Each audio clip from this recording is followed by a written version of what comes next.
Welcome to the Employment Wednesday podcast with Yvonne Shabangu. Have you heard of the scripture Hosea 4, verse 6? My people perish because of the lack of knowledge. The same applies to your career. When you don't know what to do, when to do it, and how to do it, you are likely to make wrong career choices. But worry not. Employment Wednesdays is here for you to offer you all the answers relating to your career and offer you strategies to develop your career. Enjoy. Hello, everyone. You are welcome to another episode of Law Without Borders. And I'm seated with one of your faves, Atlehang Govuza. Today's episode is going to be very interesting because it's a touch of everything in the legal profession. We seated with somebody who's very curious, somebody who's done a bit of everything and possibly has excelled. That's why she's here. She is an admitted attorney, a BCom LLB graduate from tax, and then also did her LLM in labor from VET. You conquered the edge. Hey, I've conquered you. And she is also practicing as a city associate at CMS Legal, doing mergers and acquisition. And she recently got seconded to an SOE. And then she did her first marathon, October. No, I'm training to do my first marathon. You're training to do your first marathon in October. Yeah. Okay, love that. Thank you so much for honoring my invite. I'm so excited as well as nervous. Because I think it's easier interviewing people that are not into the content creation space or speaking and stuff like that. Because you're just like, okay, I'm probably better than them. But now the competition is tough.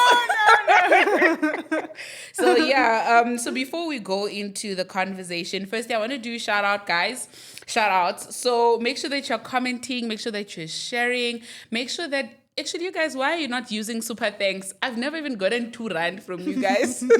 So you should start using super thanks if this channel is beneficial to you or has helped you in any way. You want to see it grow because, we pay for the studio and all of these things. Make sure that you use super thanks, and then you can also utilize memberships. I'm still yet to decide what would be special about memberships, but you can join in memberships for now. It starts from as little as 10 rands.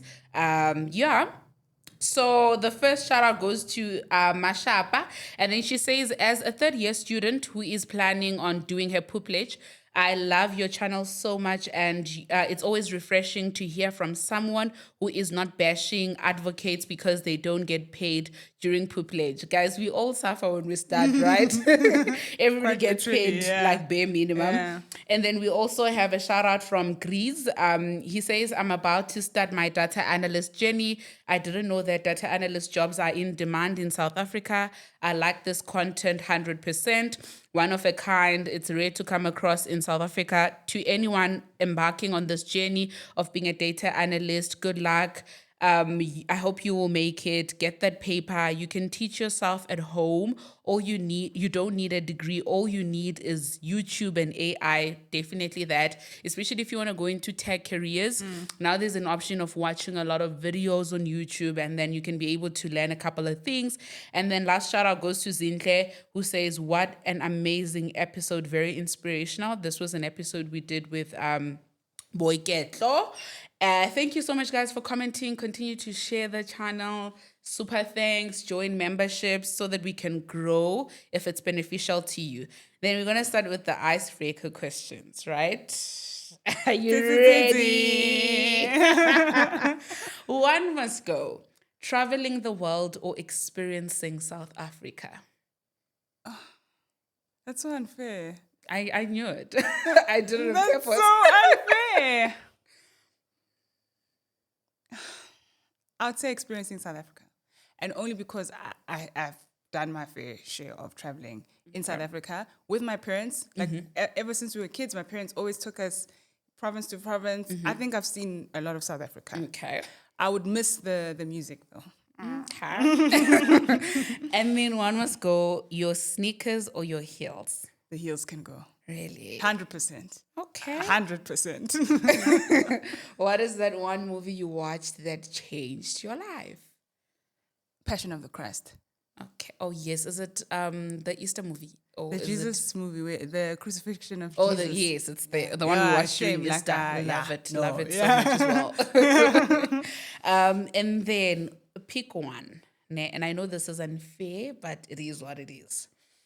Your experience at the Constitutional Court, your experience in practice, your experience in house. If you could erase every other part of your career, which one would you keep? My experience at the ConCourt. Really? Yes. Was it that good? It was that good, but also ultimately where I want to end up. Oh, I want to be a okay. judge. So, I mean, it aligns with Okay. my very future retirement plans. Yes. Okay, one last one. What is your worst food combination? Jeez. If people caught you eating it, you would hide away. I don't think I have weird food combos. Do I? What's a weird thing that you do that you wouldn't want people to know that you do that? Oh, I used to eat ice. Like chew it. ice. Same. And also scrape it from the fridge. Wow, okay, I didn't do that. I would like eat the blocks, like eat them. And Yes. it's an addictive thing, It right? was Once you very start, addictive. how did you stop? The doctors put me on, was it magnesium? Oh, iron supplements. They put me Oh, on so is iron it because supplements. you're lacking iron? Yes. Oh, I also used to it, love and ice. it helped. It absolutely helped. I ate ice since I was 6 until 2023. Non-stop. Goodness. It actually gave me half of the teeth problems I have are from eating ice. And it was only when I landed up in hospital and they were taking my bloods and they said, you've got an iron issue. We're going to put you on supplements for 6 months, that it actually went away. Wow. Yeah. Okay. So now we're gonna go into your childhood. Okay. In high school, what did you want to be, and what was the inspiration behind that? Do I even know what I wanted to be as a child? I don't think I knew, I think I was just vibing through it. Okay. At some point, like when we started talking about careers, law was definitely one of the ones that came up, specifically like a criminal lawyer. Okay. Because I loved crime stories. Okay. And my dad used to get so irritated every time he'd walk into the TV room, and crime stories have that Yes. like weird music. Yes, like they're gonna kill somebody. Exactly. It gets really creepy. My dad would be like, "Come on, not again!" Like, so when it came to like choosing careers, I think naturally I was like, I want to be someone who helps people get justice, basically. Okay. But from a criminal perspective, because that's all I understood. But I was also good at accounting, and I remember one of my high school teachers said I should try study accounting sciences or I don't know, something in finance after high school. So I was like, okay, maybe, because I also like numbers. I Okay. like maths, and I think I still do to a certain degree. But I don't think I actually wanted to like crunch numbers for the rest of my life. Okay. I think it's something I enjoy, but I don't think that's what I really, really wanted to do. So yeah, I guess law was the one. And even with career, grade 11s, they give them like I don't know if it's a course or like a project where you need to shadow someone who is a lawyer or a doctor or whatever. Yes, as whatever like you'd part like of to be. your, yeah, exactly. So I remember I got into contact with an advocate and she took me to Pretoria High Court. And I enjoyed it. I was like, I'm going to do law. And then and that was it. Okay. I argued with my dad for a while because he thought no. But I managed to convince him. So your dad, what did your dad think you'd be? An accountant. Oh, so he was convinced on the accounting side to say you got to do accounting. He 100% thought that's what I was going to do. Okay. Yeah. Okay. So in terms of your university choice, what led you to Tux and not any other university? Yo. Story time. Okay, I'm old now, so don't judge me. It is what it is. You're accomplished now. I'm grown, I'm more mature. So at the time, I had a boyfriend. Ciao.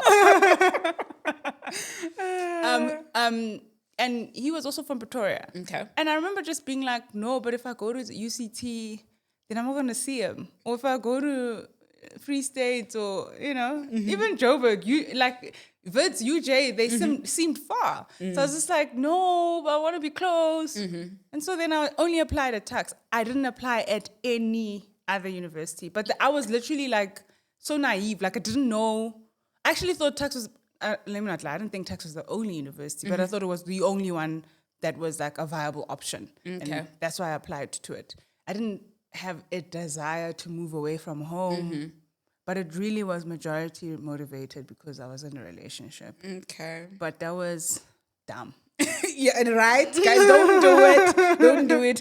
Don't was choose very school or experiences because of a relationship. Make sure your choices are informed. Really, no, yeah. But you know, Adne, one thing that I've learned, no matter how much advice you can take, and some things when they're in your path, it's almost Yeah. as if you can't run away from them. them. Because, I mean, we can appreciate the fact that maybe your life turned out the way it did because you went to tax. Quite You literally, know, yeah. it would have, maybe it would have been better or less better. We Yeah, don't know. you never know, Yeah, yeah. but I mean, I think you're where you are because of where you 100%. started. So, I 100% agree with that. yeah. Yeah. Okay. So how was your university life like? Did a high school prepare you well enough for university? Ooh, interesting questions, all of them. So I went to a Christian school, high Okay. school. My high school was a Christian school.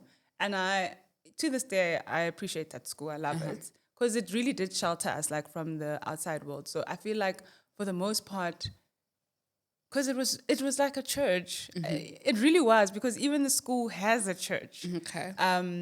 And so we were literally confined to the four walls of this Christian school. And even outside of the school, because my dad is a pastor, I sort of grew up in just this Christian sheltered environment. So when I got to varsity, I was shocked. I wouldn't lie. Like, I was like, is this the real world? Like, Yeah. is this what people are doing? People drink alcohol. You're like, what's going on here? People smoke. People like. I was just like, I literally was. It was I don't want to say a culture shock. It was a reality check. Like this is real life. But that it was a life that I wasn't exposed to because of the fact that I went to a Christian school.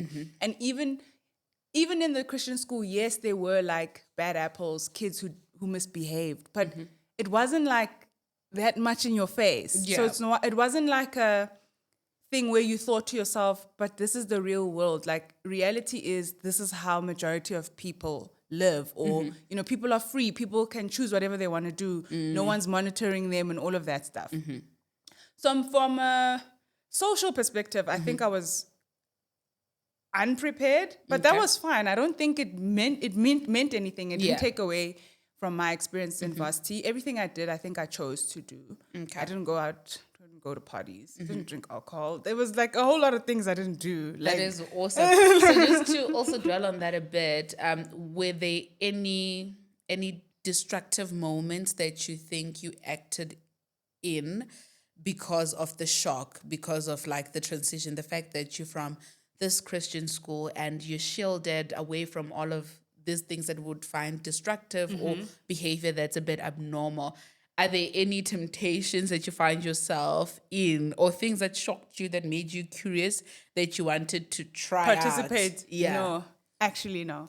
I was like a very like observant person. Like I would see things happening around me and I'd be like, that's interesting. But like no part of me was like, I want to do this thing. Sure. I think the one thing I remember succumbing to was swearing, like Language. language. Like, okay, people use the F word all the time. And I remember because I was always hearing it. The first time I said it, it was just like a slip of the tongue. And then like it continued for a bit. And I was like, actually, no, but this is not me. And I don't like it. Like, I don't swear. Everyone knows. Like, I do not swear. I also like vulgar, count me I cannot out. swear. I get so uncomfortable. So it was something that I had to like just reel myself back in and be like, dude, This just is be not who conscious, you like, are. you know, of like your environment, and be aware that it is quite literally true that your environment can influence your thinking, can influence how you behave, you know, all of those things. But I think lucky for me, like I wasn't very much intrigued. I think I was fine. Like I think I had a very solid foundation. Okay. So I knew myself. Okay. Yeah. Was it easy for you to make friends? Academically, you were able to just Yeah. jump on and... Yeah, I mean, at first it's hard. The first day of varsity, it's like, who are all these people and who do I go to? Like, where do we start? Yeah. But I do recall the friend I made. I think we're still friends today, Millicent. She was one of the first friends that I met during, is it O Week? Yeah. And then I met a couple of other people who had already made other friends. So it became I've already made friends with this person, come. And then it was like, the next thing, the group is like 10 people. And obviously there was groups within the group because even though everyone was sort of friends, we sort of gravitated towards people we were like more like similar to or same interests, or we can relate better, even though in the bigger group we were like all friends. So I don't find that I had a difficult time making friends in varsity. And I worked at Red Bull, so Red Bull, naturally, for the fact that I was working with people like 4 times a week, those people also became my friends. So it was just, and some of them went to tax. So it was actually quite easy to make friends. Okay, Yeah. that's nice. And then academically, you didn't face any challenges when you started off in your first year? First year was easy. Okay. First year was easy. I will remember first year was easy. Second year was the tough year. I remember it was like, okay, what's happening? But it was also because I was working part-time. But also I think the intensity or the level at which they were testing us at that level was now becoming more intense, more advanced.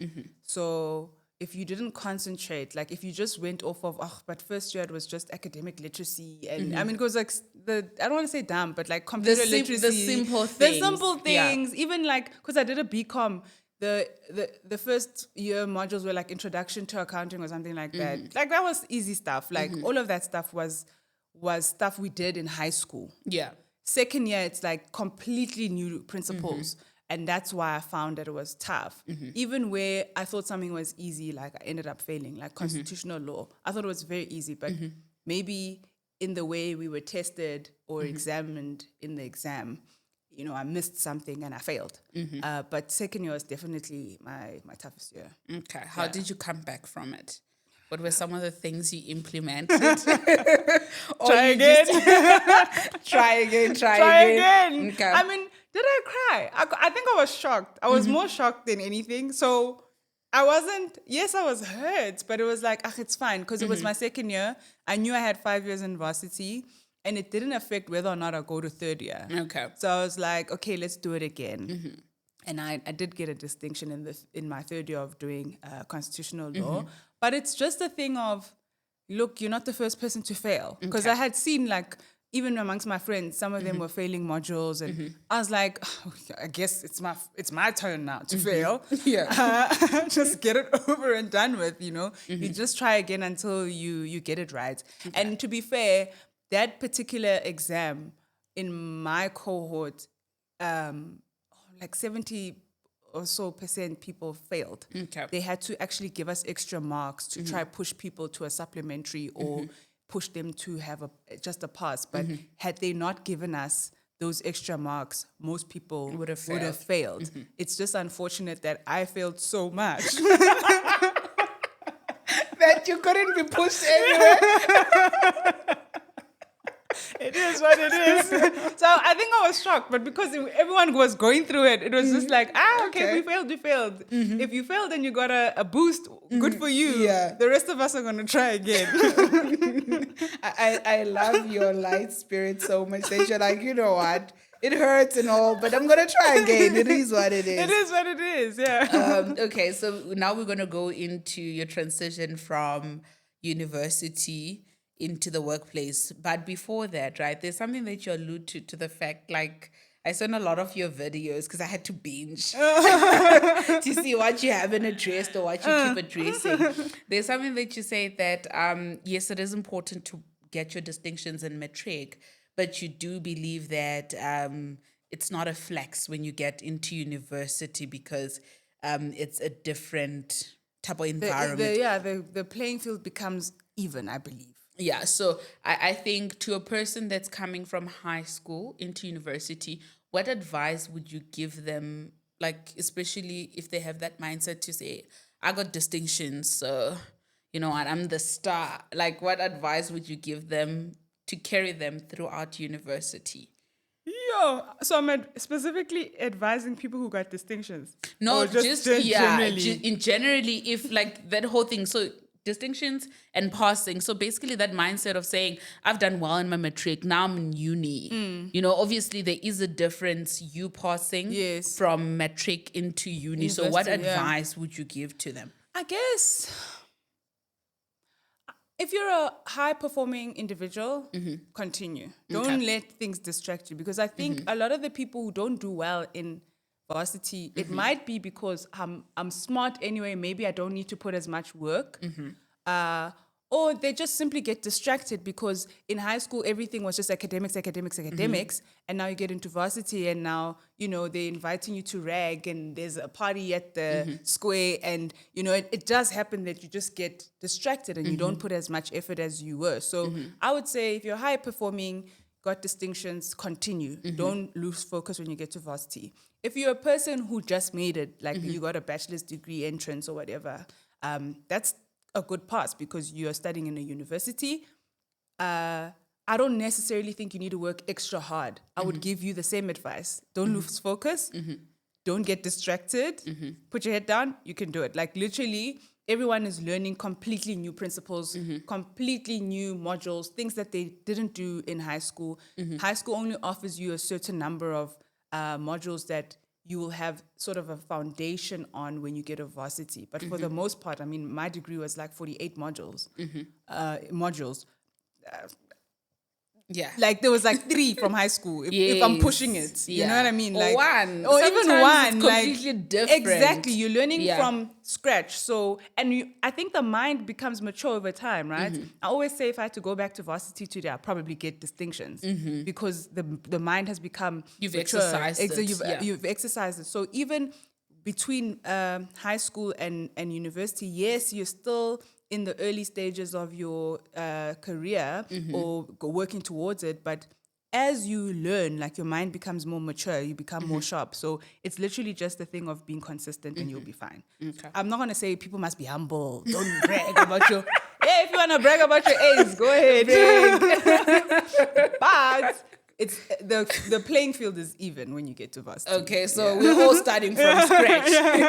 Everyone is equal. Exactly. No, that's fair enough. Do you think a person who comes from high school with average marks, they can cum laude? Yeah. Okay. 100%. So there's still a chance for you Yes, to... 100%. I mean, I think I know of at least 2 people who maybe they got one distinction in high school or just 70s or in 60s, and they passed their degrees with cum laude. Okay. I think, and a lot of them said it's because they found that the course they were actually studying, because it was interesting, it's something that they enjoyed.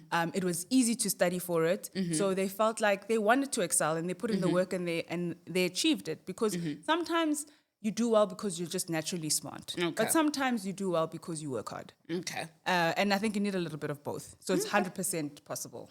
Okay. Yeah.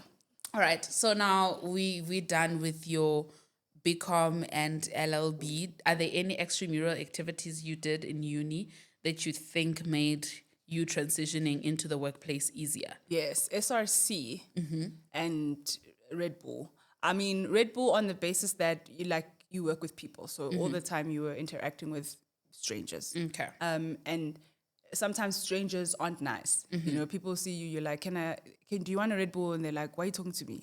Like why are you being mean? You have to have character development. And you're like, I'm unnecessarily put in this situation where people are being mean when they feel like it. But you got over it very quickly, right? Yeah. And that's something you experience a lot when you start working. So it was something that I was prepared for. People and managing people's personalities.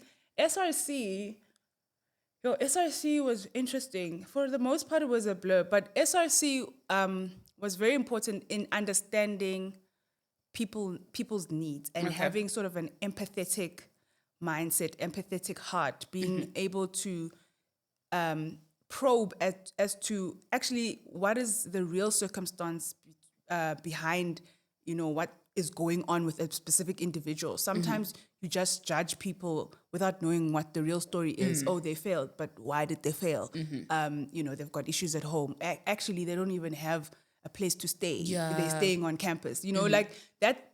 SRC opened my eyes to realize that actually we're not all privileged. We don't all come from the same privileged backgrounds, and privilege comes in different levels. Actually, you know? And I guess since then, I think it probably was the one thing that made me enjoy subjects like human rights, constitutional law, admin law, like anything that had to do with making people's lives better. And also just generally, then that's how I choose to interact with people, not being unnecessarily mean, being able to interact with people in a way where you're cognizant of the fact that even though they may not look like they've got problems, there might be an issue. Yes. So always approach people with a level of kindness. And that's just generally how I operated. Wherever I've worked, I don't think anyone can say I've been a terrible person. I'd be shocked. I'd be like, tell me what I did.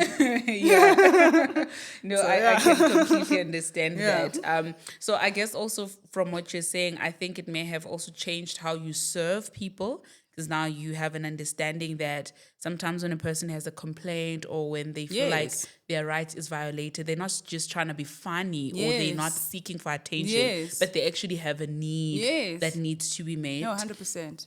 So when you went in, did you apply for articles early? What happened? Did you know what you were going to do with your law degree? Or you just thought, you know what, I'm going to go work at church. I'm a pastor's kid.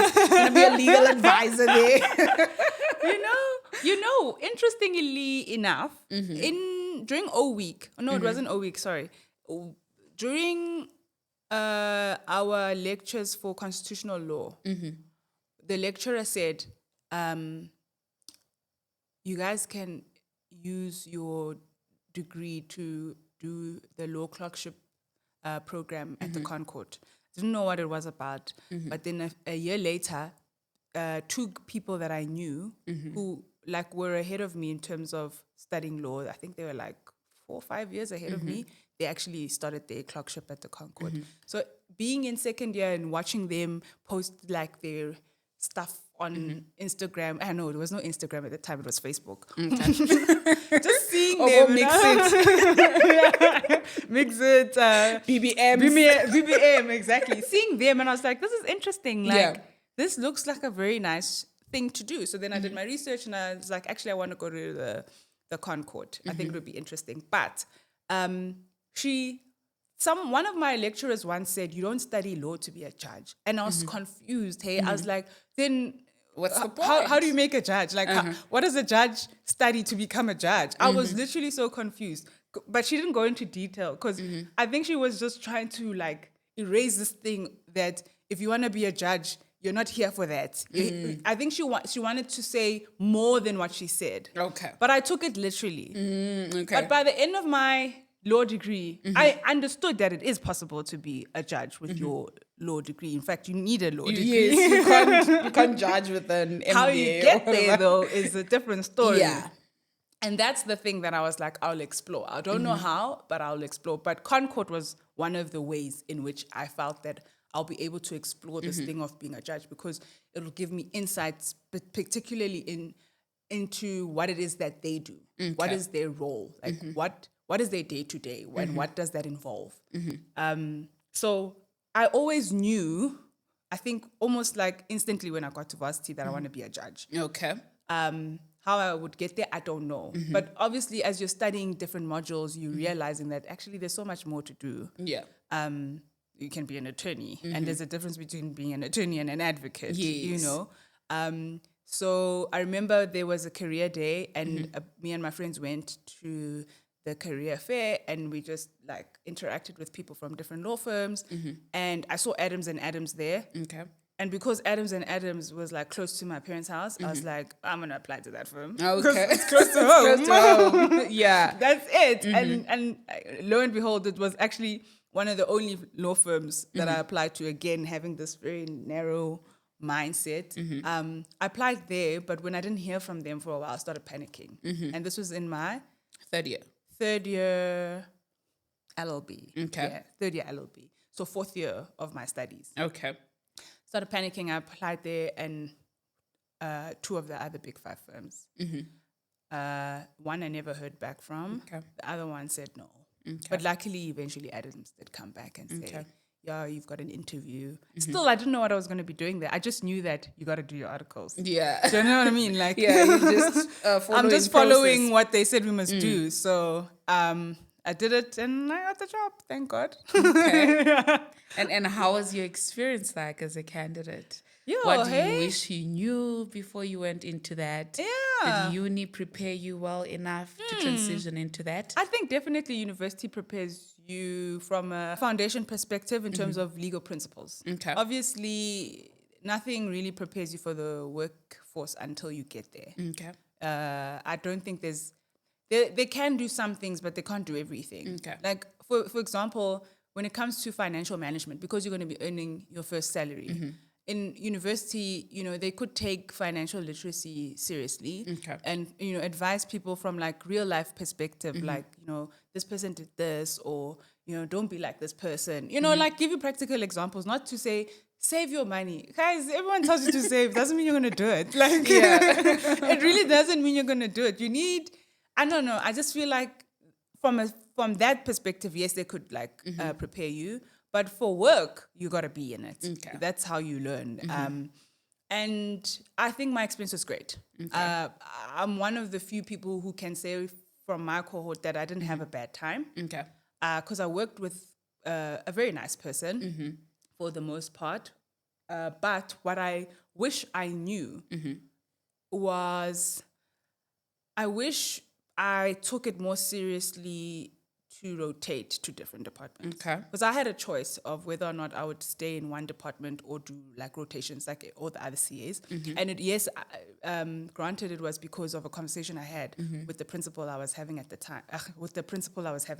Yes. And he advised me that, look, he would advise me not to rotate because it will boost my chances and prospects of being retained, which is good. And yes, I wanted to be retained, but I did want exposure in the corporate and commercial department, and I also wanted exposure in the admin law team. I want to work with the admin law team, and I never got an opportunity to do so. And even after I left, I remember being like, geez, I always wish I rotated to those two departments. So the one thing I would have done differently, at least back then, is actually utilized my rotations and rotated to other departments. Okay. Yeah. What department did you stick to when you're doing your articles? Trademarks? Trademark litigation. Was it nice? Besides the environment, now we're not talking about the work environment because like the content in essence, did you enjoy it? Is it like something that you would recommend other people to go into? Yeah, I mean, trademarks and IP just generally is a very niche area of law, right? Yeah. What I don't like about it is it's too specialized. So if that's all you know, that's all you know. Okay. You can't like present yourself as somebody, like for example, I did trademark litigation. And when I was looking for other jobs, let's say in a litigation space, I couldn't really present myself as a person who knows commercial litigation, for example, or just general dispute resolution. They were like, no, but yours is like limited to trademark litigation. It's too specialized. And that's sort of what I didn't like at the time, to be like, but if I don't like this thing, I actually can't do anything else. I'm like stuck. I will have to find another way or another avenue of doing something different. But otherwise, it's a very good area of law to practice in. Back then, it was still like new and people were still like learning about it. Now I think people are getting onto it, but I still think it's a very specialized, very niche, very nice area of law to practice in. The only thing I would say is that give yourself options. Like, don't just limit it to just trademarks. Rather be like a IP specialist. So don't just, because us it was just trademarks. And and IP is not just trademarks. There's patents, there's designs, there's copyright. There's all these other things. If you just focus on like one aspect of IP, you've actually just closed the door even further. Okay. So yes, I would recommend people do it, but like keep your options open, like try do more within the IP space rather than focus on like a limited area of it. Yeah. All right. Yeah. How was your experience as a senior candidate attorney? Like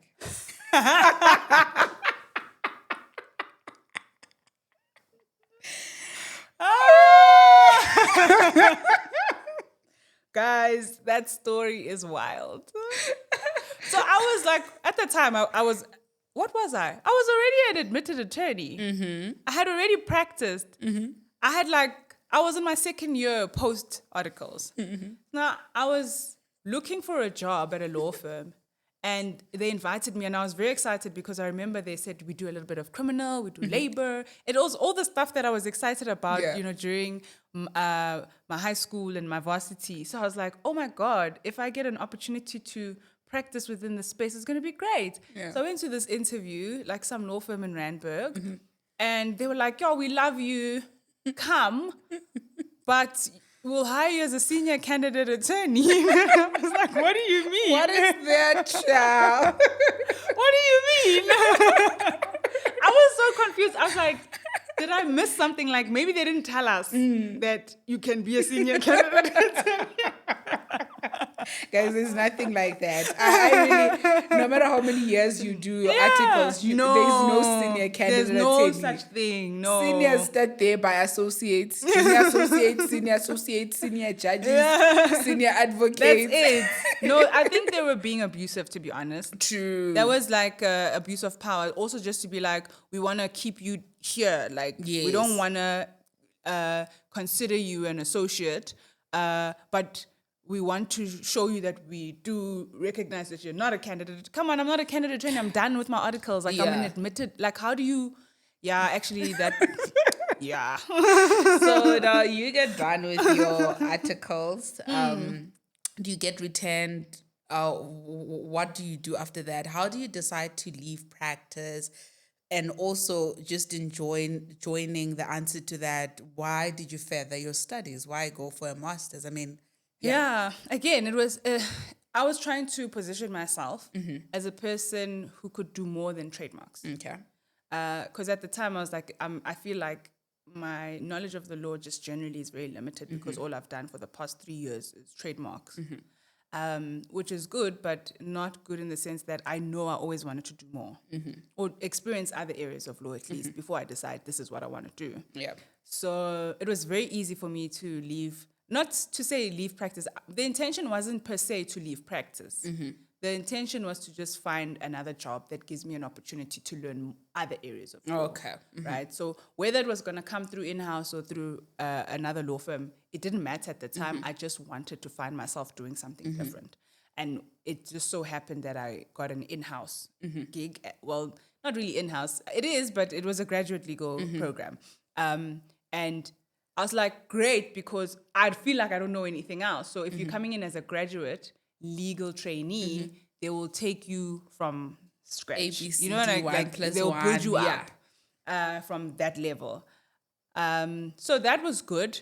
But whilst I was doing the graduate program, I realized that really it is for graduates. Yeah. And I've been working for 3 years. So I was like, okay, maybe, no. But also the guys in the team that I was working in, to be honest, they did treat me like an attorney. They didn't treat me like a graduate legal trainee. They were like, yeah, but you know this, you can do this. You know, you understand this. But the pay obviously didn't match. And even after the graduate legal program, I remember asking, I'm like, okay, so what's going to happen? The program is two years, and you guys say you want me to stay. What are you going to keep me on as? Like, what will be my title? Sure. And they were like, they're creating a position. I was like, if I don't see anything materialize, then I can't commit. Yeah. And it was an honest conversation. I said to them, like, look, a friend of mine said to me they have an opening at her law firm. I must send my CV because it was trademarks and it would be easy for me to interview for that because it's something I've done. So when they gave me the offer, I just went to them and I said, look, I think this is more certain than this current thing because you guys are still creating the position and I don't even know if it's really going to come to fruition. So I might stay for the remainder of the graduate program and then at the end of it, like I'm worse off. So at the time, it just felt like the right decision. And the reason why I studied, to answer your second part of the question, the reason why I then studied an LLM at the time, it was the same thing, just to be like, well, I came here because I wanted to pivot or like learn different areas of the law. Given that I feel that the experience I'm getting now is limited because it's very much graduate, but also because of how that particular team worked, I felt that maybe I should study a master's because from an education perspective, I'll actually enhance my learning, even my research skills, I'll gain something by going back to school. Which is something I always wanted to do. And all my friends were doing masters. I remember like, oh, I'm so inspired. I want to do a master's as well. Yeah, like let's all do it. Let's all do it. And I have time because you're not in private practice. So you've got a little bit more time. So that's why I was like, okay, let me see. But then at the time I was like labor law because I enjoyed labor law during varsity. Okay. But doing labor law in an LLM course is very different. I didn't like it. Why? At all. Like was it the research? What was it about? Didn't like it. I don't think it's as interesting. So again, labor law, the reason why I liked it so much, right, was because it had that people element. Like serving, right?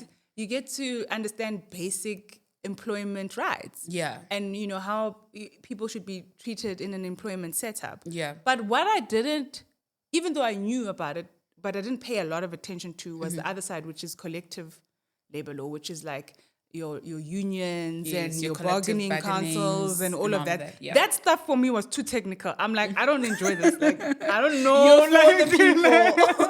Like, I understand what it's all trying to achieve the same thing, but for some reason, I just felt every time I had to sit and study, I got bored. Like, but at least you finished. You conquered the urge. I did. So it was just a thing of, okay, we just got to get it done. And those were core modules. I couldn't even be like, no, I don't want to do them. Yeah. Like, I had to do them. And I only made up with it with the electives because then I chose electives that I thought I'd enjoy, which I did. I absolutely loved the electives. I just wished the core modules could be swapped for electives. So I think this was after you were done with practice, right? You go into a space where it's an automotive industry, right? Yes. Now where you're building vehicles and all of that. How is that experience like moving from a very legally technical space into that? How did you position yourself? And I mean, what made you, I think you slightly answered it, but I'll ask it again. What made you be open to the idea of learning something that's Different. Different. So I was like, whatever. Just do it. Yes. No, but here's the thing, right? I think it's my personality. I have somewhat an ADHD personality in the sense that, like, I can't sit still. Like, I can't be, like, in one place for a long time. So I'm just like, Yeah. And the law thing was fine, all good and great. But I think I didn't get the experience I thought I would get, which is partly going to court. At the time, I really enjoyed that stuff, like being out in the court, seeing, like, cases being heard, traveling, just being outside, not being confined to an office. At the time, that was something I really was looking for, but I was always in the office. And then I got bored, especially because of what I was doing, trademarks. So when it came to this gig where they were like, okay, it's a graduate legal program, but you're not going to start off with the legal stuff. You're going to start off with the manufacturing stuff. I was like, oh, cool, that's interesting. That really sounds cool. Like, an attorney building cars. It's an adventure. Like, that's how I took it. I was like, okay. And then even better, they said, you guys are going to Durban for 6 months. I was like, oh, perfect. I'm going to live at the beach. I'm going to live at the beach. You're going to pay for my expenses. I don't have to pay for accommodation. It just seemed like, this is like, why would you say no? Like, So I was very excited. When we got there, though, it was hard work. Everyone was just irritated the whole time. You were like in overalls and stuff. So right now, if I could give you my Toyota, you could like mechanic it. Oh my God. Don't take me back. I mean, I remember at the time we were very excited and I was a bit younger then, so very energetic still. Not to say I'm not energetic anymore, but it got tiring very quickly. Like 2 months we were over it. Like, no, we were over it. Because like now we're always in the plant, And yes, there were days where they had like separate programs for the day or we would be doing a different course so we wouldn't necessarily be spending the day in the plant. But for the most part, we were all allocated a specific plant because there's many plants within the big plant, right? So there's the plant that makes exhaust pipes, there's the plant that makes the quantums, there's the plant that makes, chassis. Like it was like different things, and we were all allocated to like different plants. So when you started making your thing, Joe, it became boring. Like I was just like, no. What did that season of your life teach you about yourself? Ooh, I like things, yes. And you can do anything. You can do anything, actually. Yeah. Actually, I was like, I could have easily been an engineer. Yeah. Because we were working with engineers. They were the ones we were reporting to. And I remember there was actually one lady who was my age mate. Now I'm like the one making the things, and she's like, "You guys do this." I remember having like not a power dynamic, but I was just like, "Yeah, no, I shouldn't be here, eh? like I shouldn't be here." Because I'm not a fresh graduate. Yeah. Like, I'm not. Like, I just felt like... Like, why are you sending me around? Like, why are you telling me what to do? But again, humility, because then I had to be like, no, but it's the job. It's her job. Like, she's a senior and she's a qualified engineer, production. And I'm a graduate trainee. So it doesn't matter what my background is. I'm here for a specific reason. So I guess it taught me that I can adapt to any environment. It taught me that, yes, I really do like things and that I like exploring and that it's the thing that keeps me going. Like, the excitement of tomorrow or not knowing what's coming. But, anyway, it's going to be fine. Like, it's going to work out. Like, so I guess that's sort of always how I've lived. And I don't regret it. I enjoy it. Okay. I enjoyed it, even though at the time we were irritated when we were bored and everyone was like, can't wait to go home. But at the time, it was, I think when I look back, it was a good experience. Okay. What makes you trust every single day? Because I feel like your journey is a journey of trusting. What makes you trust that things are going to work out either way? God. So every day you wake up like, my maker, my creator, you're going to make it work. That's on period. I love that. And then how do you end up applying at the ConCourt since all of this time you do your articles, you do all these other things, and then eventually you end go up to there. the ConCourt? So ConCourt happened around the same time I was applying for I started my LLM. Okay. So because I was like just venturing into like all these new things, I was like, oh, by the way, the ConCourt thing. It wasn't, I had planned to apply to the ConCourt when I was still at the first law firm that I worked at. But I missed the application deadline. I remember a friend of mine, she was also applying. She said, she applied. Did I apply? I'm like, oh my God, I missed it. So then the following year, when I started at Toyota, I remember just being like, well, I'm going to be doing all these new things anyway. I might as well just apply to the ConCourt. Actually, no, it wasn't the following year. It was the second year. Where I was at Toyota. Okay. So the second year of my my graduate program. And then I applied. And it was literally because everything is happening, different things are happening. I might as well just throw in the application. And it was just let's see what happens. I actually didn't think anything was going to come out of it. And then I got the interview and I was like, hey, I got the interview. And funny enough, I got the interview a month after I started my new job. Oh. So at the law firm. At the new law firm. At the new law firm. So I get the interview and then a month later I get the job. So I had literally been at that firm for like 2 months and they said to me, I'm going to the ConCourt. And I remember being like, yo, that's a bit hectic because I just started here, but I'm not going to tell them. Wow. Because it might make my life difficult. So how did you exit the other side? I just waited for my notice period. Like I knew that when I start on this date, like I was starting on the 1st of July, and my notice period was 2 months, that I need to put in my notice end of April. So I was like, I'll wait for April next year. That's literally it. I literally kept it in for like 9 months. I was like, I'll just submit my resignation next year. Okay. And I did, and then I left. And I was like, bye. And how was your experience? Okay, before we go into your experience at the ConCourt, right? You tend to, are you still a habitual applier or you've toned down? Like now you older, you sad, you chilled, trying to make director. No, I don't do that. No, You good now, you don't do that anymore. So there's a part where you were at the time when you're still a habitual applier, you said that you got an offer but you rejected that offer. I want you to take us through that. Like, how did that make you feel, and why do you think it was very important for you to reject the offer in as much as you had gotten it? I mean, clearly your limited knowledge wasn't a factor. That's why they selected you. But what was that conviction that said, you know what, you want this and this could be paying well, but don't take it? So, God bless my husband. He's very smart. He's not like me. Because he's like been fairly consistent when it comes to staying in one place, like, right? But he's also had the opportunity to witness me jumping up and down from one job to the other. And I think a lot of it came from his advice, which was that you can't just go with an offer just because it pays more money, or just because at that very moment you want to leave where you're working without knowing what is the end goal? Like, what are you trying to achieve?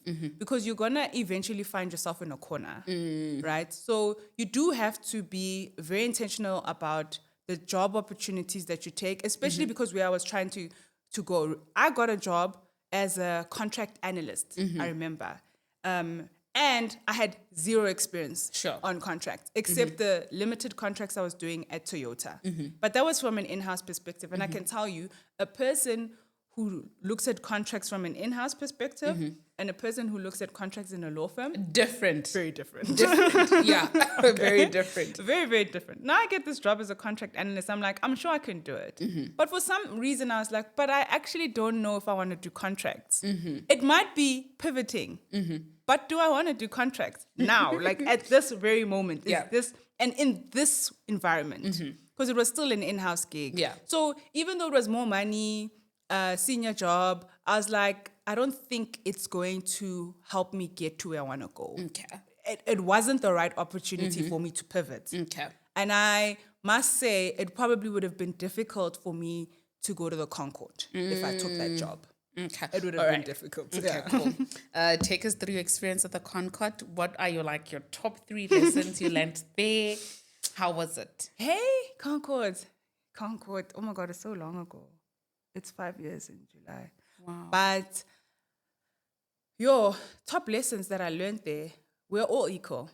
Like every human being on this planet is equal. When it comes to the law, there is absolutely no person who is exempt from complying. Yeah. You have to comply with the law. Otherwise, it will catch up with you. Yeah. That's the first thing.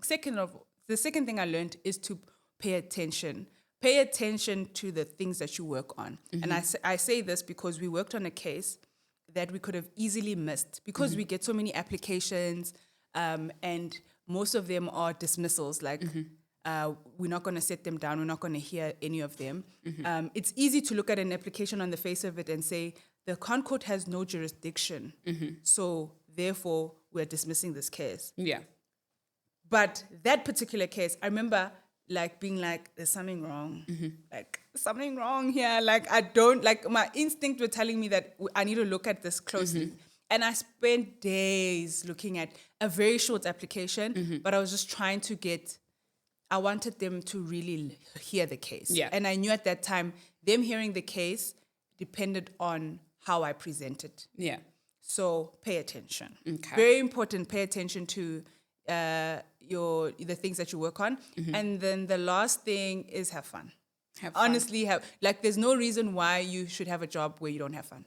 Okay. It can be hard work, but my old boss likes saying that we work very hard, so therefore you must also play hard. Okay. Love that. Work hard, play hard. Okay, cool. So now you're a senior associate in mergers and acquisition. How do you even get there from all of this? I think what I'm getting is you're almost like a career unicorn. There's so much color to your career. You've done different things, but how do you end up where you are right now. Hey, networking. Okay. The truth of the matter is networking. Yeah. So because I had done so many things leading up to it's networking, but other things as well. Yeah. So I did the ConCourt gig, and that was public law, right? Okay. Then after that, I did 6 months at a public interest law firm, which was also sort of public law, but it was like more litigation. During that 6 months, I met someone who worked at a big firm.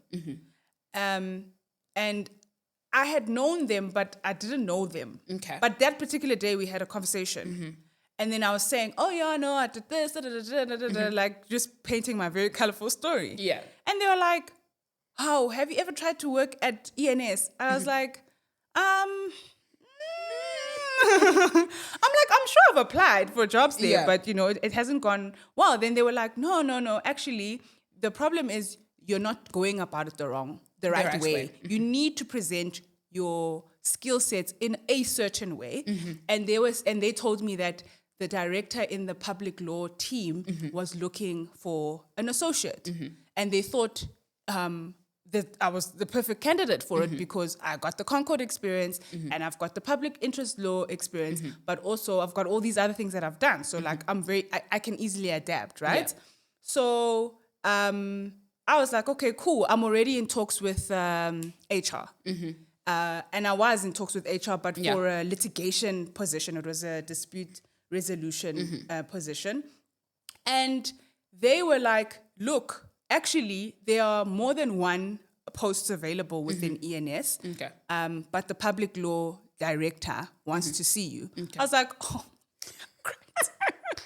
But this is after I got assistance with my motivation letter, my CV, like just how I presented myself. So I was assisted, and then I was able to send a revised CV to ENS. Then I got the interview with the lady in the public law team. I had so many interviews, Yvonne. Like I've never doubted myself like the time I was interviewing at ENS. And I probably never shared this before. I had gang interviews. I probably had like 6-7 interviews. What? And everyone was like, why did you have so many interviews? That's a lot. I don't even know. Yeah. I don't even know. I did an assessment. No, they didn't give me a psycho, but then I interviewed with so many different people, but eventually I got the job. And I remember wanting to pinch myself, like, I actually got the job. Because I was like, finally, I get to pivot into an area that I actually have want, interest, which is public law. And I absolutely enjoyed my time at ENS. I have nothing bad to say about the firm. I know everyone says evil never sleeps and all of those other things. I mean, it might be true in other aspects. And I think it also really depends on your team, the people that you directly report to. But for the most part, I think ENS is a great firm. Okay. And that's really how I ended up in mergers and acquisitions, which is your question. Yeah. Is that the public law team was housed under corporate and commercial. And because the public law team, yes, it was busy, but not that busy. I had capacity. So there would be directors who would come to me and be like, I have a matter. Are you keen to work on this matter? Yes, it's M&A, but, we'll show you the ropes. I was like appreciative of the fact that even though I know nothing about M&A, these guys are willing for me to work on their matters. Sure. And just like that, like literally, I just kept getting more M&A instructions, more. So much so that at some point, it was like 50% public law, 50% M&A. And then at some point, M&A overtook public law. And then I did more M&A than public law. And then unfortunately, or fortunately, depending on how you look at it, they gave me not an ultimatum, but they said I have to choose. Can't do both forever. Okay. And then I chose M&A. And that's how I ended up there. In 30 seconds, what does an M&A lawyer do? What do you guys do? We buy we buy and sell assets on behalf of clients. So we represent clients who are buying and selling assets. And by assets, we're talking about shares in companies for the most part, or businesses. So, all the they call it sexy work because that's literally what it is, like your listed companies, whether it's listing those companies, whether it's delisting those companies, whether it's private equity firm acquiring a group that specializes in logistics, or an investor wanting to invest in a financial services company. That's what we do. And the nice thing about it, the reason why they call it sexy work is because it's where the money resides. So when you padella shop, That's where the money resides. Well, so I'm sure you get paid well. That paycheck you I mean, look, the reality is, if you work in a big firm, whether you're doing M&A or you're doing employment, if you're a senior associate, you get paid the same. Do you understand? It's only where I think where it might start differentiate. You might see the differentiation, although I don't think it's significant. It's at partner level, director level, but there's different factors that play a role in that, because as a director, you need to source the work. So it's possible, yes, that you get a good transaction, a huge M&A deal, a 1 billion rand transaction, for example, which makes you a lot of fees, and you reach your nice budget, and then they reward you with a nice, handsome salary. But someone in employment could very well do the same thing. It might not be an M&A transaction, but maybe they're representing Transnet in a labor dispute, and the fees are over and above. So I think in the big firms, it doesn't matter. Okay. I don't think it matters. Okay. Yeah. But it's still the sexy work. Okay, cool. In closing, there are two things. Firstly, would you recommend that a person has a mentor or a sponsor? And then lastly, what is the season of your life? Would I recommend that a person has a mentor or a sponsor? As in choose one or both?